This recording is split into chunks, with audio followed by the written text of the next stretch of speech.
Hello everyone, this is Charles Sergöz and welcome to my new podcast, Journey to Scale.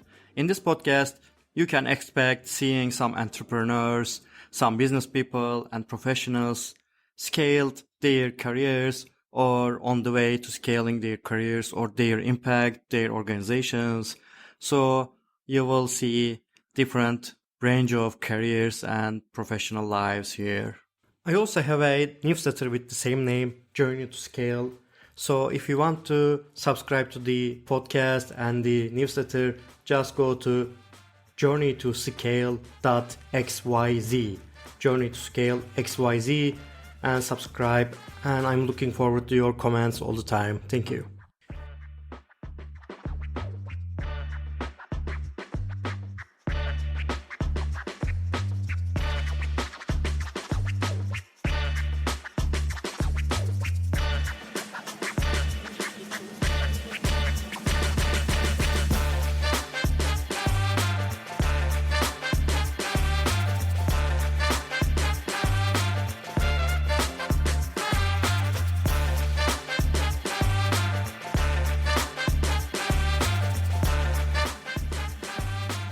In the first podcast, my guest is Gabriela Pulido.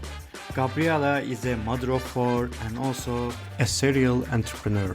Gabriela is an Venezuelan. She moved to the US to have his undergrad degree at the University of Columbia in the New York City, and she has been in the United States since then. When Gabriela's assistant reached out to me to get her as a guest in my podcast, I was really intrigued, and I invited Gabriela to my podcast at that moment. Now let's listen to the Gabriela's story of scaling her career and also scaling careers of other entrepreneurs. Hi Gabriela, can you please talk a bit about yourself? Hi, I'm Gabriela Pulido. I am Venezuelan, born and raised, and went to school in the US at Columbia University, School of Engineering. I'm a mother of four, serial entrepreneur, and avid seeker of creative solutions in all the workspace that I work with. Wow, that's impressive. As a migrant, mother of four, you also built your career. So, how was your experience when you first moved to the US? Yeah, so after many years in Venezuela, coming from New York to Venezuela, I decided to migrate 5 years ago.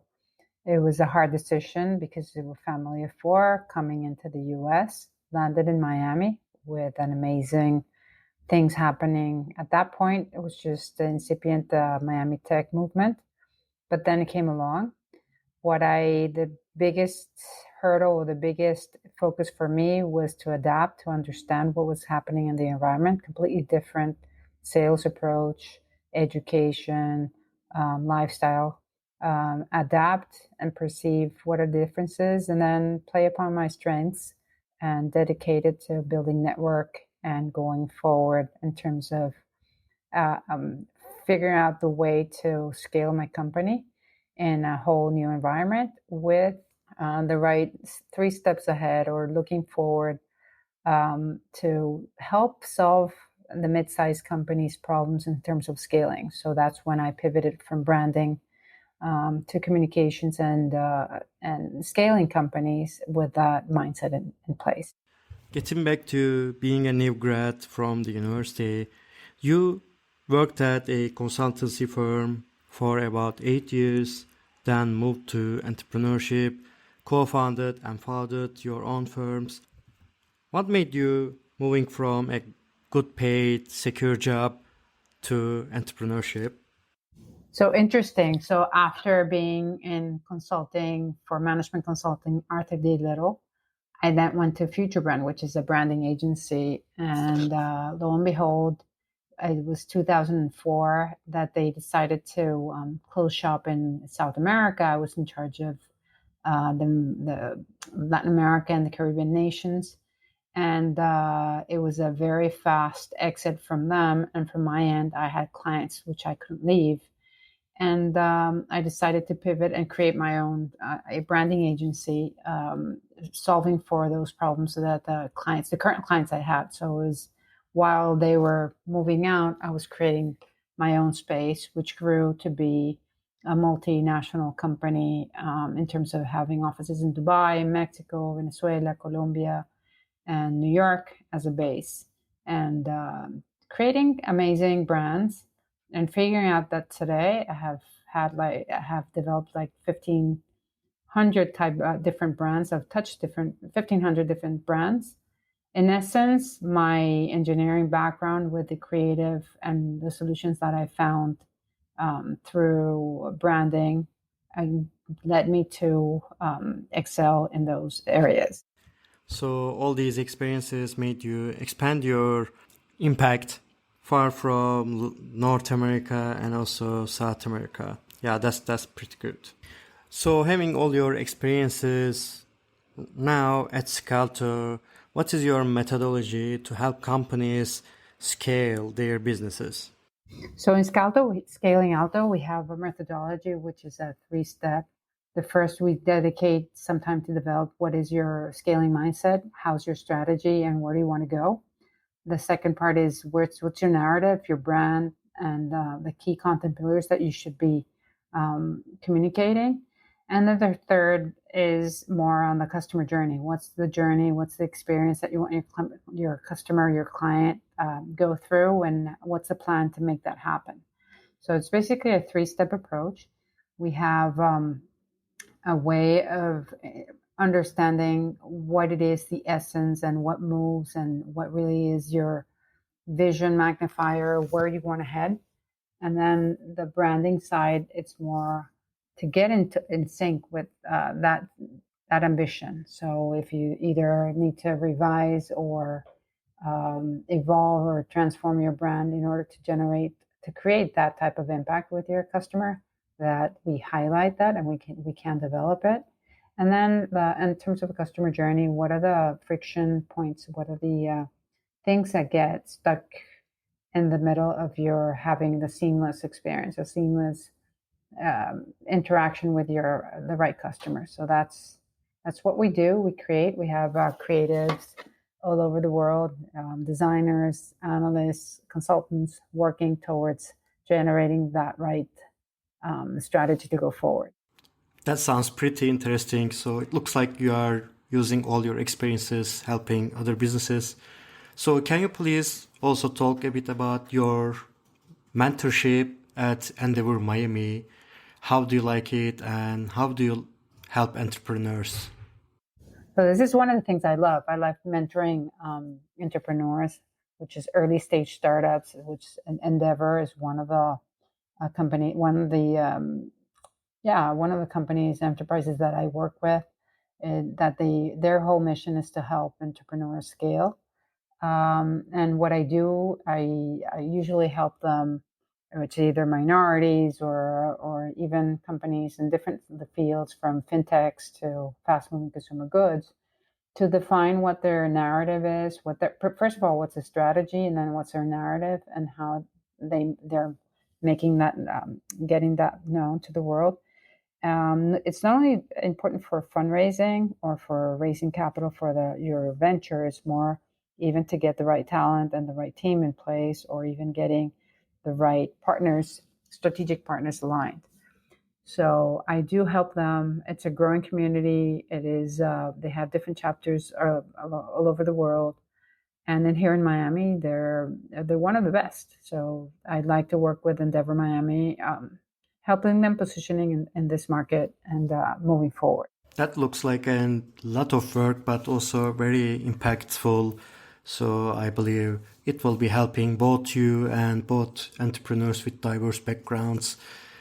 So now let's move to the more fun part, the light round questions. So let's start with the first one. What's something that's in your pocket besides your phone? So I usually don't carry much in my pockets. I think the phone has many functionalities that work. So I would say my keys, and now that's it. Artificial intelligence fills you with hope or dread. Pick one. Absolutely hope. Artificial intelligence for me is something that I actually working with, a project that I want to put all my knowledge into an algorithm so that a machine can develop solutions with what we figured out in the past. And I think it complements what we do in terms of delivering strategies for clients. For me, it's definitely hope. Well, yep, as an engineer, I feel like in the same way. So happy to hear that. What's your favorite place to think big? So I live here in Miami. When I go in front of the ocean and see the sea, infinite vision, that's when I get the most creative. It's more when I get like the sky's the limit, and I love to have spaces. So nature for me is the one place I like to think big. What job would you take if you were out of work tomorrow? Funny thing, I mean, I think I've reinvented myself from consultant to entrepreneur. So if I were to be out of my job of being an entrepreneur, I would create a different company. I would go and find someplace I could be useful and help and contribute to doing good. Yep, makes sense. One object from your childhood that you could never throw away. I'm usually not a keeper in terms of things that I keep from my childhood. So what I don't want to give away is my memories. I had an amazing childhood, and with all my family, five brothers and sisters. So I had a very, very happy childhood. So those memories I would never throw away. Yeah, I think I would give the same answer because I moved to many places in Turkey. So, there's no object from childhood, but yeah, memories stay, and that's the most precious ones. Getting back to today, the one thing you wish your phone could do. My phone should be more efficient in terms of, I don't know, creative solutions, but on a personal note, how about having a magic wand to be ubiquitous in many places at the same time? But that's another place, another time. What is your favorite mobile app? So what's my favorite phone mobile app? I would say anything that communicates or lets me communicate more closely with or closer with my family and my friends. And given that they're all over, scattered around the world, so I like interaction. Nothing beats human interaction, but or in real life. But I think, in essence, I try to use that most in terms of communicating with them. I like to keep in touch. The book that most influenced you. So lately, I really like the Atlas of the Heart of Brene Brown, which is a book that has marked after COVID ways and how to name your emotions, how to name what you're feeling, and it's all right. It's understanding that side of of your brain, of your what you're thinking, and it has a name and has a reason, and just in essence, just pinpointing them and acting upon them. It's great for me. So that would be one book that has influenced lately. Messy desk or clean desk?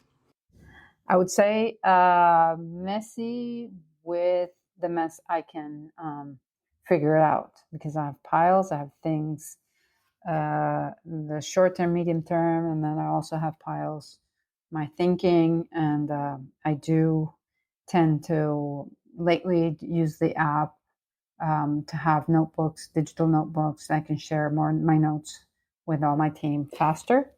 So in essence, yeah, it doesn't convert from the physical to the digital notebook, the mess. So it's a bit better. But I like to have different things that remind me of or have creative sparks. So that I have scattered. Yes, exactly. That's the same with me. I have a messiness that has an internal order. So, for example, when the clinic lady, uh, makes everything tidy, then it looks like messier than what it has been because it's hard for me to find anything. Yeah, I totally feel that.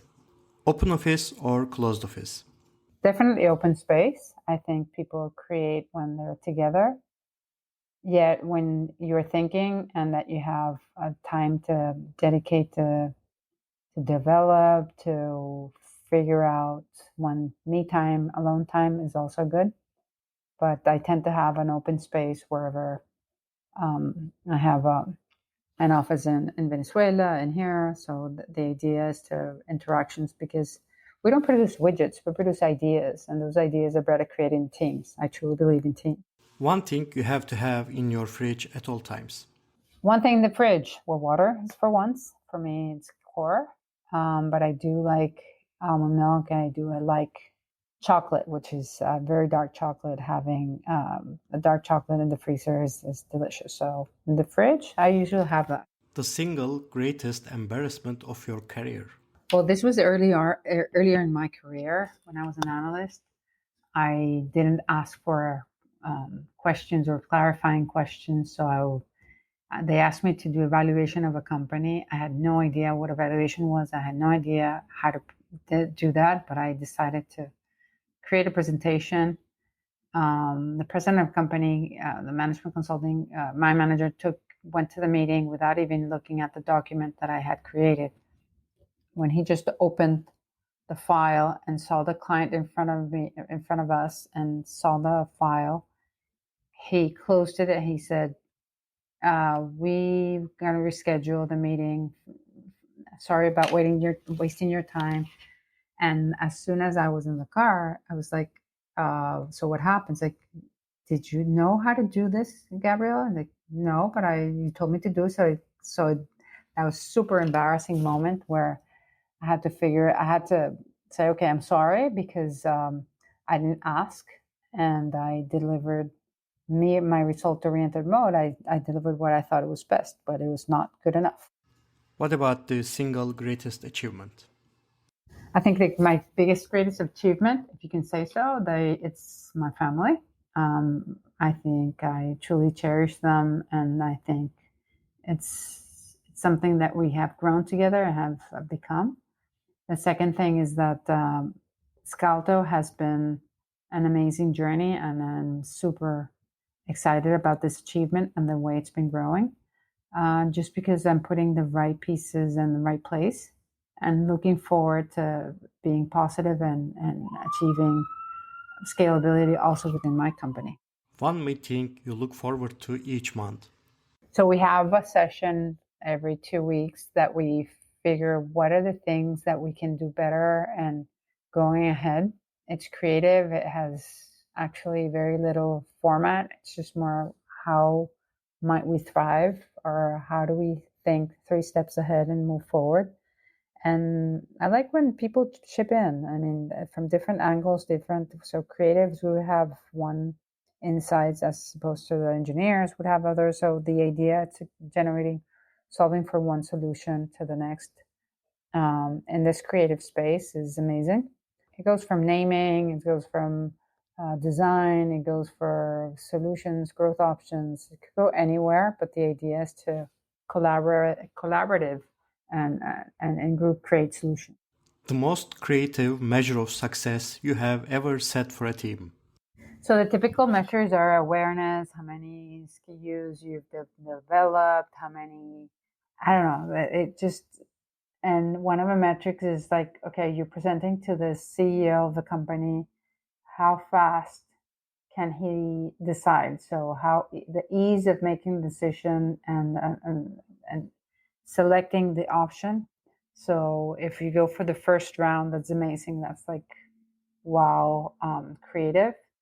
Another essence also when we have had to develop products or brands for products that we had to try on ourselves. So the creative process is how many hours can you be with a diaper, or how many hours can you, or how many ice creams can you eat with this insight.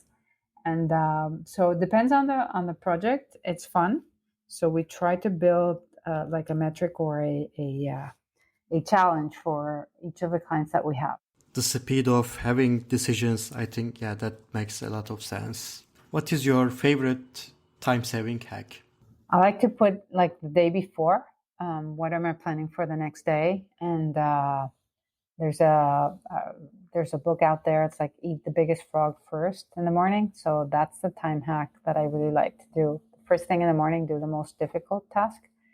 And what I also do is try to split my my day or my hours in terms of what am I producing for the client, how am I helping the team in terms of management, how am I doing sales. But I do spend a lot of time where am I growing, and the growth of my company is important. So I spend a lot of time. So that's what I put first. And finally, best movie ever. La vida es bella. La vida es bella.